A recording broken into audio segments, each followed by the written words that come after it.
مساء الخير، أهلا أصدقائي.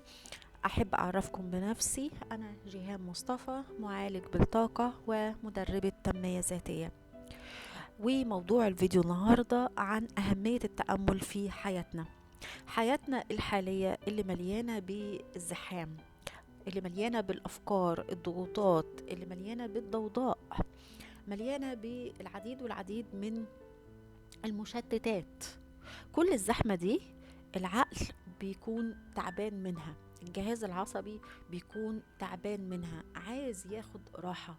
مجرد ما الإنسان بيغمض عينيه ويفصل عن كل المشتتات دي وكل الملهيات دي، بيبتدي الجهاز العصبي بتاع الإنسان يرتاح، وده شيء مهم جدا جدا جدا. فمن هنا بتيجي أهمية التأمل.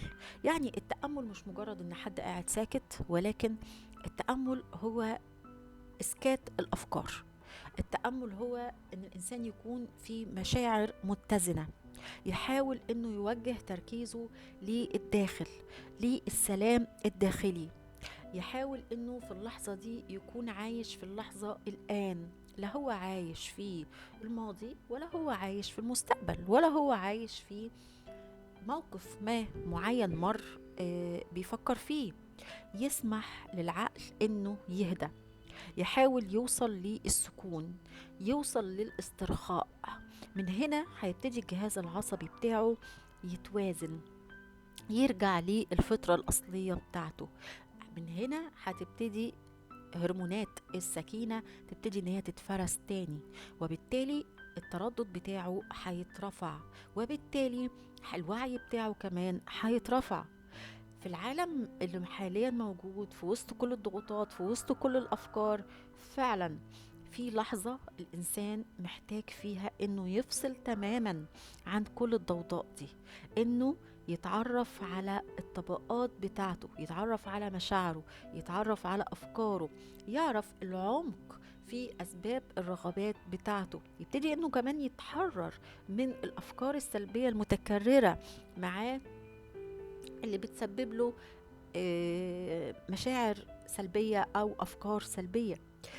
فبالتالي هنا هيخفض الهرمونات بتاعة التوتر والقلق، هيحسن علاقته مع ذاته لأن هيديها اهتمام، هيكون ردود أفعاله أهدى لأن هو نفسه هيكون هادي.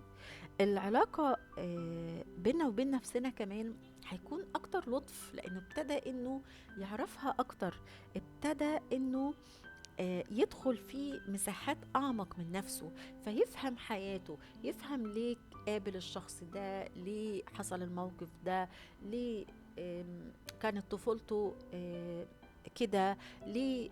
أسئلة كتير إجاباتها مش في الخارج. أي إجابة تخص حياتنا هي مش في الخارج، ولكن كل الإجابات موجودة في الداخل.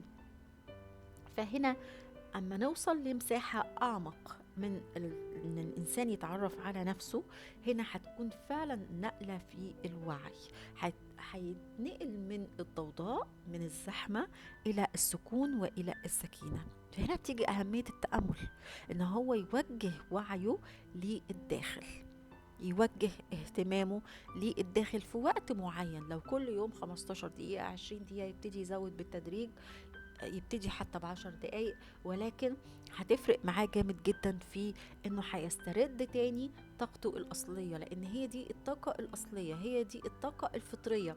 لكن طاقة الزحمة والضوضاء مش هي دي خالص طاقتنا الأصلية اللي احنا اتفطرنا عليها. شكرا لكم على مشاركتكم معايا في مشاهدة الفيديو، ولو عجبك وشايف ان في حد محتاج يسمع الموضوع ده، فممكن تشيروا معاه وتشاركوا معاه، ويتحرر من الضوضاء ويكتشف ذاته، ويعرف الجوهر بتاعه الحقيقي. والتأمل رحلة، مش مجرد أعمل تأمل وفي يوم وانتهى أو يومين وانتهى، ولكن التأمل رحلة لبوابة السكون. شكرا لكم، ونلتقي في موضوع آخر في الفيديو القادم، وإلى اللقاء بكل حب وبكل سلام. أستودعكم الله.